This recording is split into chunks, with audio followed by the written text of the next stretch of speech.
Hi, my name is Gibson, and I'm the creator of the Personal Development School. This is your daily breakthrough video, and in this video, I want to talk to you a little bit about this idea of am I gaslighting myself? So when I started PDS and when I was working with so many clients for years and years prior, one of the biggest things I noticed is how often people would ask me this question. So as I wanted to write this YouTube video today, I surprised myself that I hadn't already talked about this more often.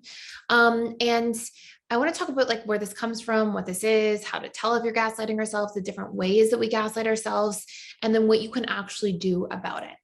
So one of the first things you need to realize is that if you have been historically gaslighting yourself, it's not your fault. It is your responsibility going forward once you have this information and this sort of recognition, and there are actually active steps that you can take to really change this pattern. But the vast majority of the time, individuals who are in a place of gaslighting themselves are doing it for one of two reasons. One, as a survival strategy to get needs met, or two, because it's a subconscious comfort zone.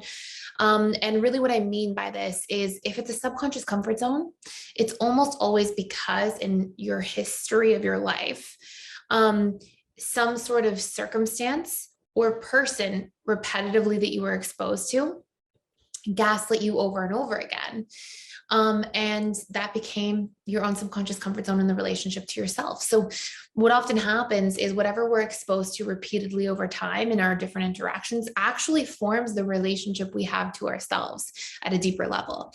In other words, if I grow up around somebody who's constantly saying that I'm not good enough, I'm going to adopt the belief that I'm not good enough, and then I'm going to enact that internal dialogue in the relationship to myself. Why? Because the subconscious gets imprinted, and then it becomes like a record player replaying these imprints. So by that same token, if you get gaslit over and over again in your upbringing, in your childhood, from a mentor, from a system you were involved in, with a coach, whatever it might be, if there was this constant repetition of that imprints your subconscious mind. And then over time, that becomes what you learn to do and how you learn to navigate the relationship to yourself at a subconscious level. It's familiar, it's comfortable, it's what you know.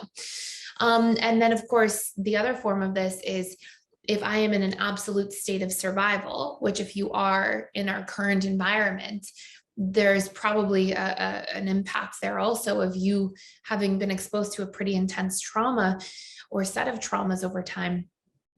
Then sometimes we'll gaslight ourselves as a subconscious strategy to just get our needs met. Like maybe somebody's treating me poorly, but I just pretend like it's okay to myself. And I totally doubt my own feelings and needs and boundaries around the situation because my subconscious mind is desperately prioritizing not getting abandoned. And so I'd rather get my needs met for connection than for, feeling accepted or feeling, at peace, or like I can trust myself and prioritizing connection. And I'm coming from this really strong survival oriented space. So the first thing to realize is if you are doing this, it's actually a reflection of trauma in the past that's being carried at a subconscious level. And there are three major forms of gaslighting. Number one, questioning my own reality or denying my own reality as it relates to my needs.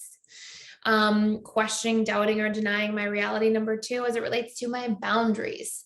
Questioning, denying, or doubting my own reality as it relates to my feelings. Now, where does this come from? Again, usually because you've been taught, let's say I had to forego my boundaries in childhood to stay safe and avoid chaos and drama and fighting and things that made me feel unsafe as a child would be one example.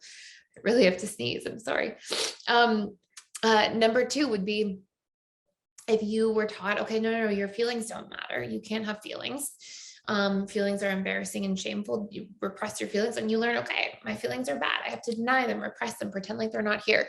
And so then we have these relationships with our feelings, needs, and boundaries that we learn to gaslight. Now, here's something really important you need to know.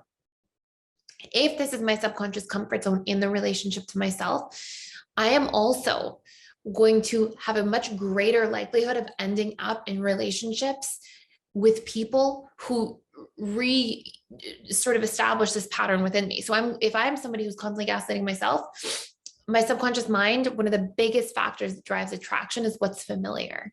And so at a subconscious level, I'm also going to be attracted to people who are likely to continue to gaslight me in my life. So this really has to be cleaned up for you to have a healthy relationship to yourself and for you to have healthy, lasting relationships with other people, where people are respectful and mindful and caring of your needs and boundaries and want to see and hear and understand them.